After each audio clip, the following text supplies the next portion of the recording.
well, anyway, thanks for the invite, and I hope and thank you for all coming.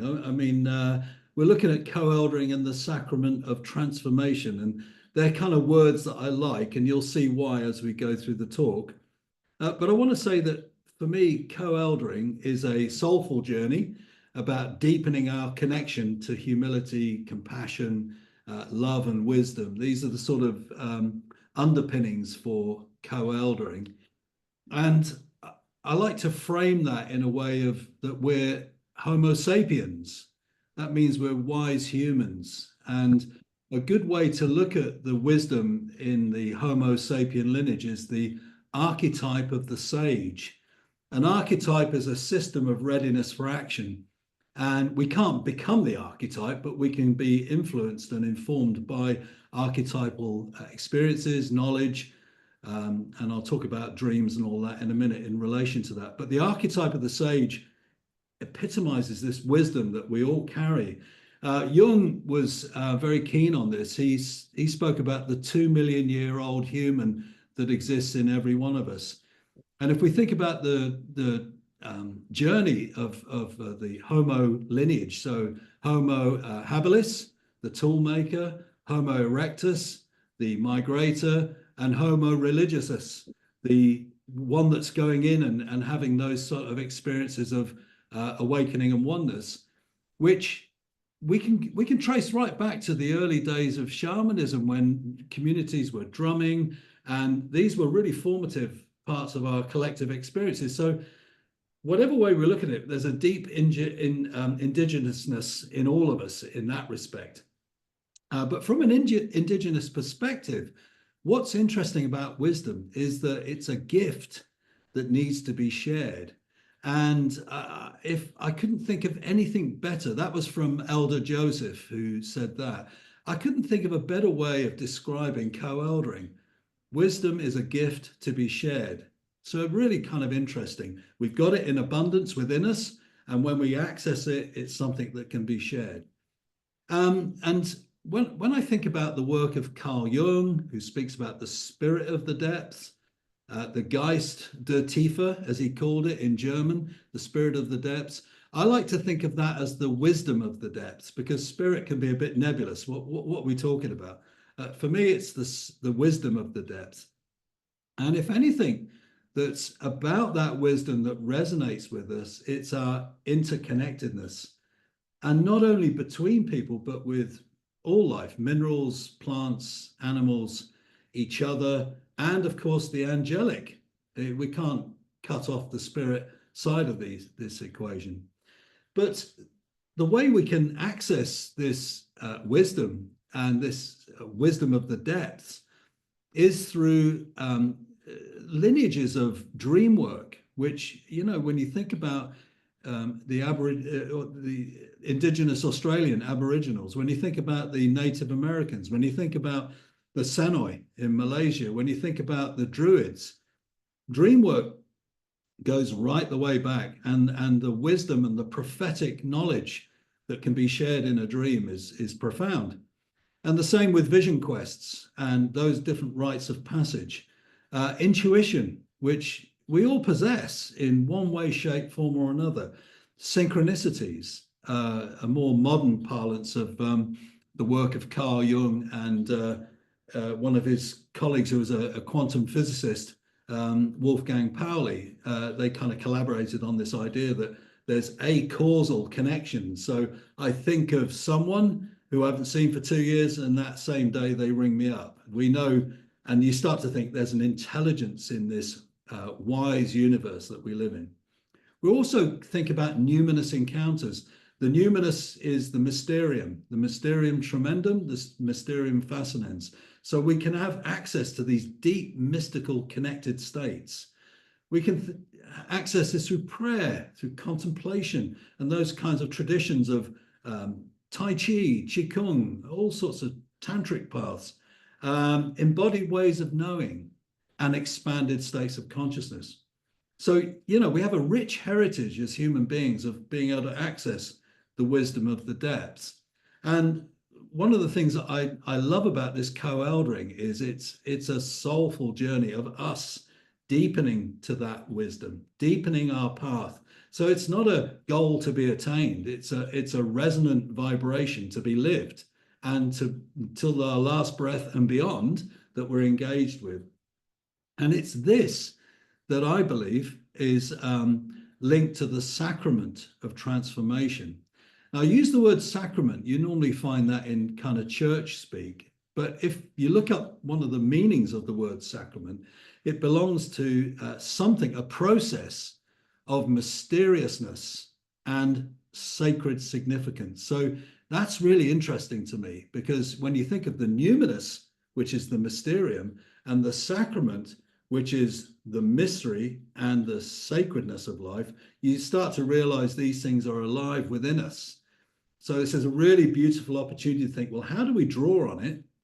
I mean, in indigenous cultures, they have the elders, who generally are a group of people that are wisdom carriers, wisdom keepers. And they have this function in their council of elders that they inform and they advise. They don't say this is the way we're going. They'll say to the group, this is what we're thinking, this is what we're feeling. And then it's a collective decision. But we're living in a time where we may not be able to have access to the elders over there, the wise ones that have been around for some time and got collective wisdom. We've got to find that in ourselves. That's why I like co-eldering, because it doesn't privilege age, but it privileges, I like to see it as not about aging, but more about saging, so we can actually think this is about a path of sagaciousness, becoming wise and becoming connected for each other. So we become a resource for each other.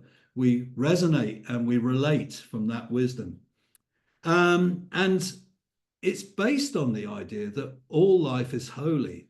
And as I said earlier, minerals, plants, animals, people, and the spirit realm, the angelic, for instance. And this idea that all life is holy comes back to the numinous. When people have experiences of expanded states of consciousness, they see the sacrament and the holiness in all things. I've had one of those experiences where I saw everything as holy, and it was profoundly life transforming. You see it in near-death experiences where people are surrounded in this love and holiness, and then they get their life review, not all, but many, and have a deep learning from that. So the way I'm looking at co-eldering then is its deep participation in a heart-centered way of living. And that connects to our healing and wholeness, because we're here to learn on planet Earth in this incarnation. We're here to heal. If there's been something from our past which is getting in the way of our wholeness. And of course, this is an opportunity to individuate. And the root meaning of the word individuate includes the individual, i.e. the person located as Mick Collins and Joe and all Alan, Samir, all the others that are here today. Yes, we have an individuality, but the word individuation connects to individus, which means undivided. So our personal journeys are collective journeys as well. So there's a real resonance between we've got our own work to do and our own unique ways of wrestling with whatever it is that's needing healing and our path to wholeness. But it's also about individuating, is about the collective, the individus. How do we then relate to this wholeness, but not just as one person is a wisdom keeper or wisdom carrier, but in fact, it's about engaging in that, participating with that with everyone. And so it becomes a deeply relational way of living. So one of the things that I've talked about, the difficulties that we may have and some of the things that might be obstacles in the way. It could be our attitudes, it could be our own experiences of pain and hurt. I see co-eldering as a pilgrimage of purification. Now, I don't mean that in a sort of a way of being sanctimoniously like I'm so terrible and wretched that I need purifying. I don't mean that. I'm talking about that the filters just get more refined and we become more clear. So the clarity is about being able to function according to that potential for wholeness that we all carry. So that to me is what the pilgrimage of purification is. And like I say, it's not an end goal. It's not really a goal. I'll be purified one day. Each act of cleaning up things and working through things is part of that pilgrimage, which is about getting more resonant and more vibrational in this world that we're living in. And I like to call that, I wrote about this in my last book, The Restorative Spirit. It's about soul progression, and that we are becoming more, this wisdom of the depths is about accessing a more soulful way of living and a more soulful way of connecting and relating to ourselves and to others. And I mean all life, animals, vegetation, minerals. And so that includes shadow work and sacred work, you know, this idea that we've got to clear up stuff from the shadow, but also the connect to the sacred. And one way that you can see this working, and in my estimation, this is highly evidence-based, is in near-death research. You know, skeptics have looked at the really good studies that have been done on this and have found that the methodology is pretty solid. So this is a great example where we can draw on this knowledge that's being found with these kind of, you know, different states of consciousness to what we're used to in this human realm often. People can have that through spiritual awakenings, but near-death experiences bring something really into focus, something magical, I think.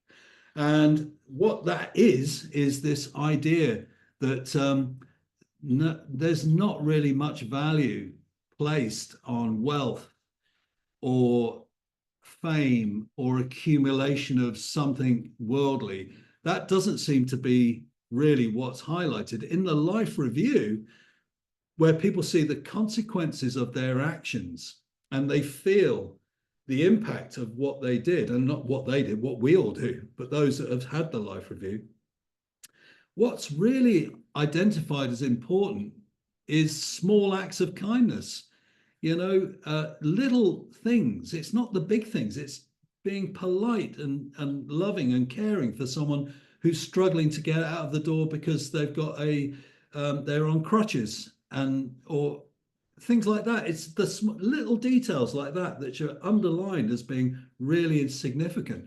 So you kind of get this idea of kindness, compassion, love. And I think these are really key for the path of co-eldering. You know, it's the small things, and it's, you know, really kind of vital for a compassionate community that we're looking to try and create in this world. And the standout learning from many researchers into near-death experiences is wisdom, knowledge, not knowledge that, oh, I've studied, you know, sort of citrus fruits from around the world and looked at acidic content.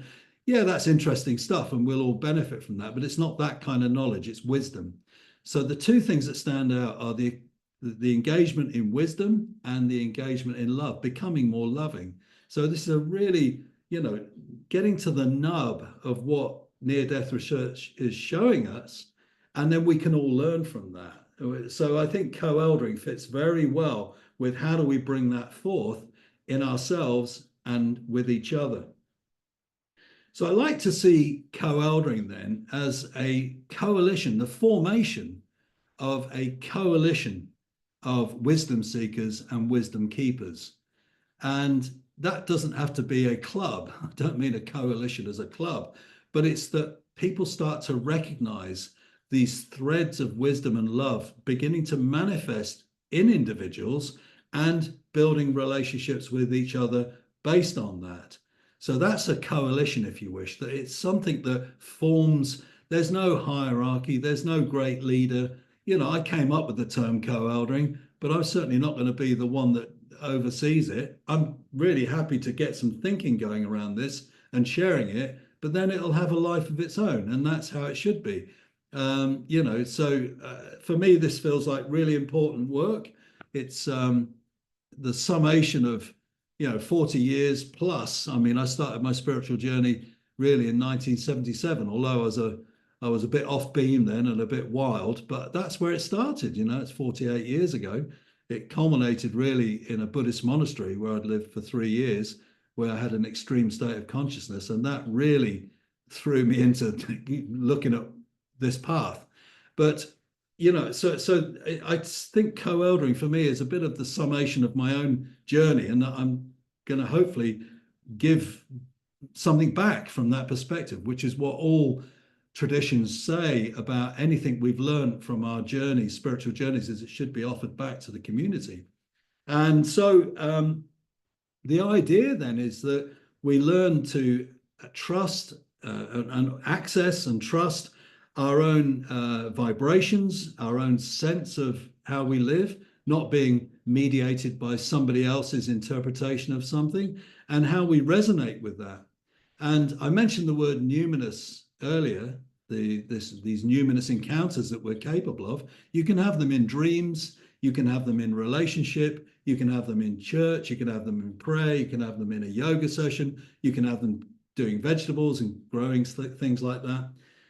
When we get in touch with this idea of this numinous element that's within us, we can become numinous attractors. The more you invest in your path, your pilgrimage of purification, the more you invest in that, the more likely you are to be a sort of resonant with these numinous type encounters, which then resonate and magnetize with others. And I can see that working. I notice the more clear I am in myself and the more loving I am in myself, it attracts things at certain times. And I've got tangible, I was going to say evidence. I think a researcher might say that's not evidence, that's just like your story. And so I'll say I've got lots of stories about how that works in my life. But the subjective experience of having the experience of clarity and wisdom and love in certain moments, it soon goes. I soon go back to being a bit discombobulated.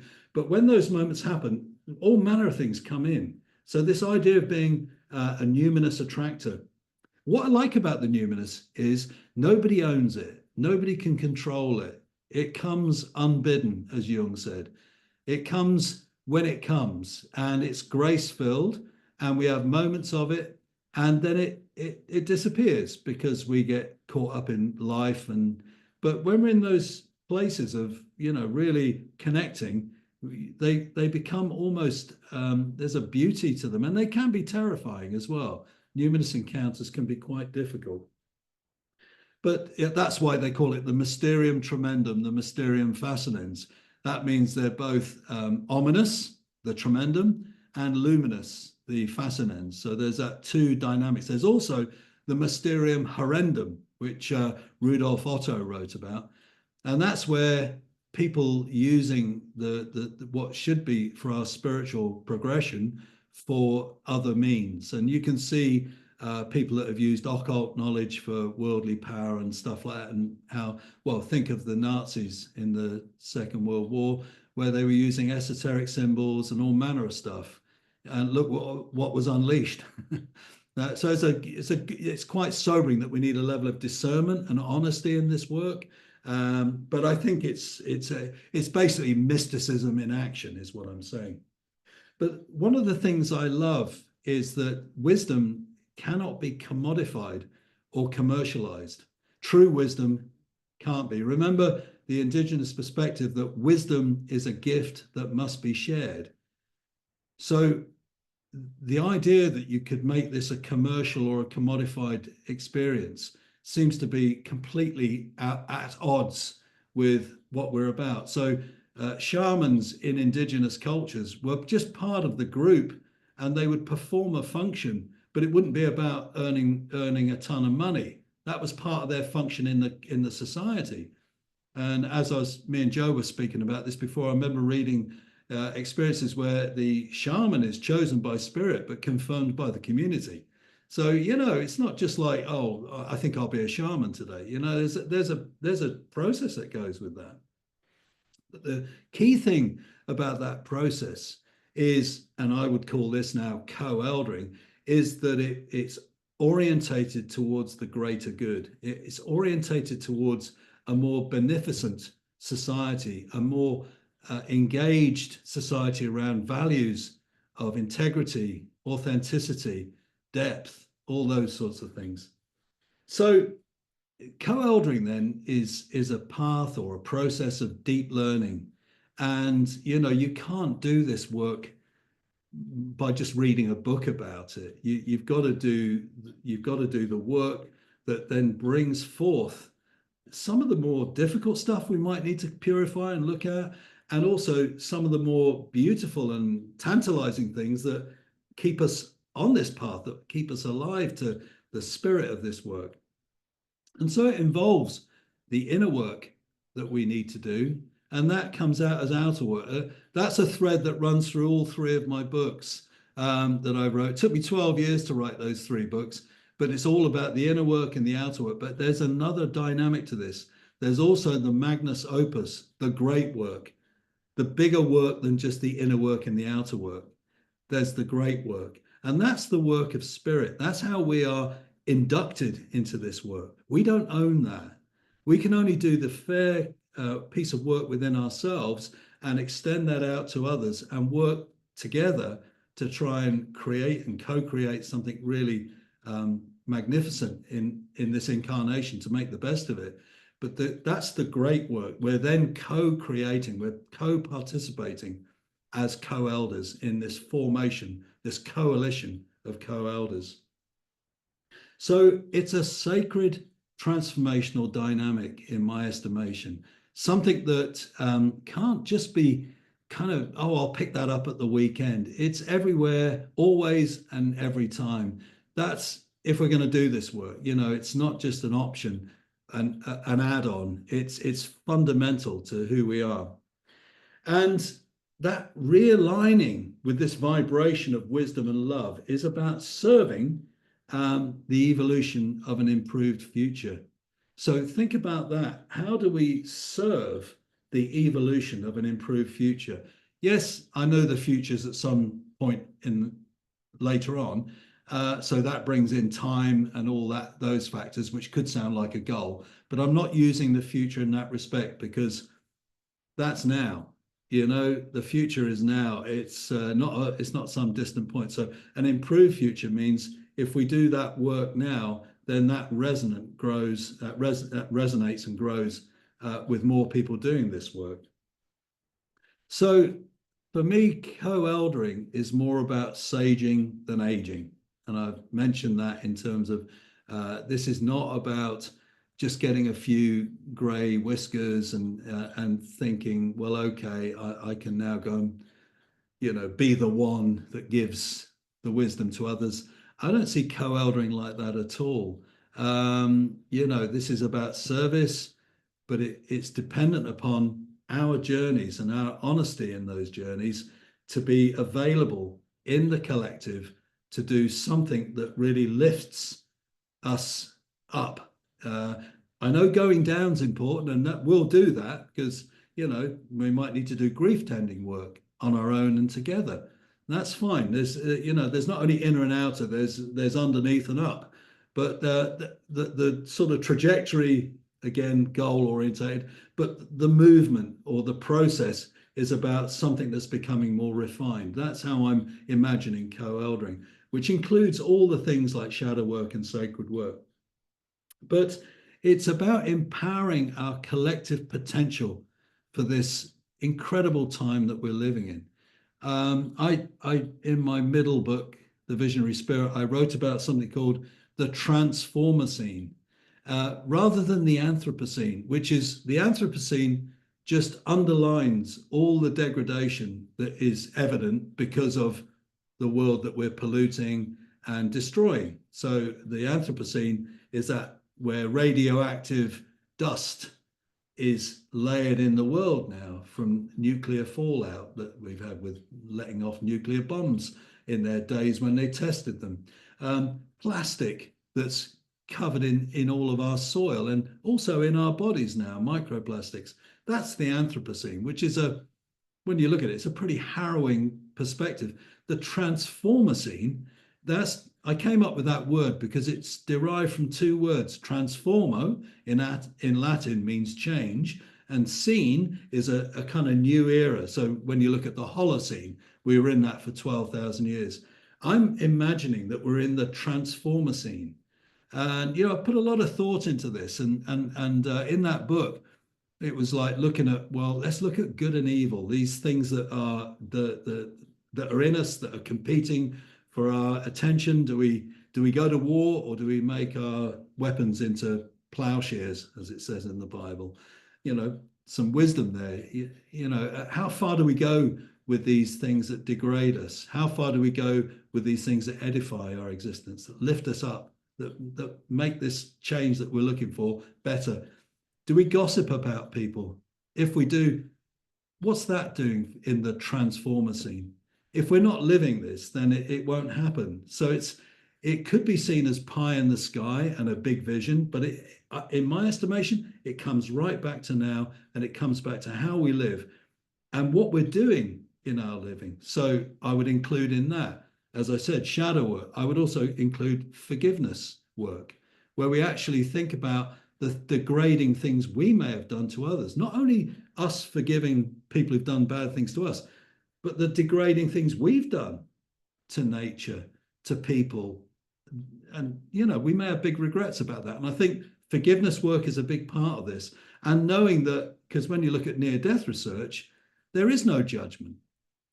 People are held in love, in a field of love. So if there's no judgment in the field of collective knowing and intelligence, then why are we judging ourselves in this state here? So then there's about feeling that sense of wanting to change. Metanoia means a change of heart. That's the root meaning of the word repentance. If we really want to change, then that means doing it without judgment upon ourselves. So this is a big theme in the last book I wrote, The Restorative Spirit. So we go from retribution to restoration. And we have to do that for ourselves. Every act that we engage in is part of the transformer scene. It's not a workshop on some nice location. It's in the supermarket. It's when somebody tells you to, or abuses you in the traffic because you're too slow driving. These are all the moments, remember in the life of you, it's the small things that seem to stand out for our learning. So I would take that to say that's where we can begin. That's where we can start. So